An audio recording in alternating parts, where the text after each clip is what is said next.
नंदुरबार जिल्ह्यातील धडगाव तालुक्यातील अतिदुर्गम भागात मागील अनेक वर्षांपासून गावपाड्यांवर कुठलाही विकास काँग्रेसचे आमदारांनी तसेच विद्यमान आमदारांनी केला नाही।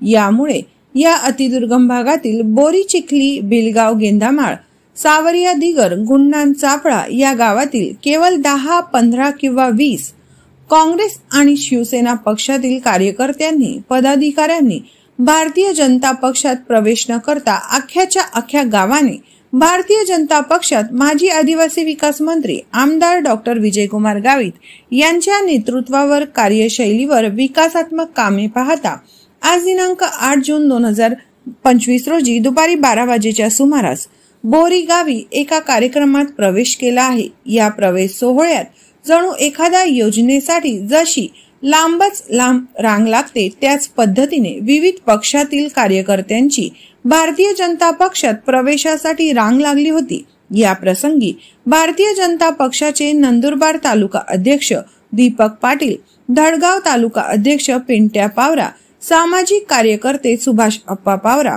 भीमसिंग पाडवी, माजी नगराध्यक्ष लतीश मोरे, रमेश वसावे, बोरी गाव ग्रामपंचायत सदस्य रेल्या पावरा, सुखलाल पावरा, शिवाजी पावरा, रायसिंग पावरा, प्रताप पावरा, सीमा पावरा, गोविंद पावरा, गण्या पावरा, आकाश पावरा, हेमंत पावरा, विशाल पवार, सरपंच दिलीप पावरा, विभीषण पावरा आदी उपस्थित होते।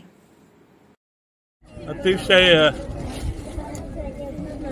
डोंगराळ भाग असलेल्या या धडगाव तालुक्यातील या ठिकाणी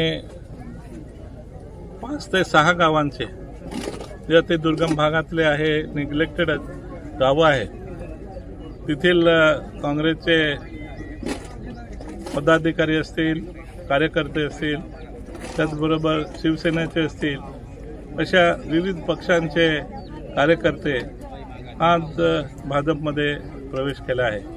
कारण खूप वर्ष या धडगावमध्ये काँग्रेसच्या हातात सत्ता होती। तिथले बेसिक इम्युनिटीज, मूलभूत गरजा ज्या पूर्ण करायच्या होत्या ते होऊ शकल्या नाही।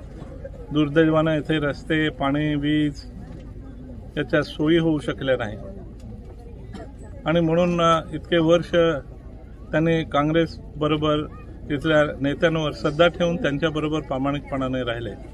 आम्ही पूर्वी त्यांना समजवत होतो, पण ते त्यांची अतूट नातं काँग्रेसशी जोडलेलं होतं।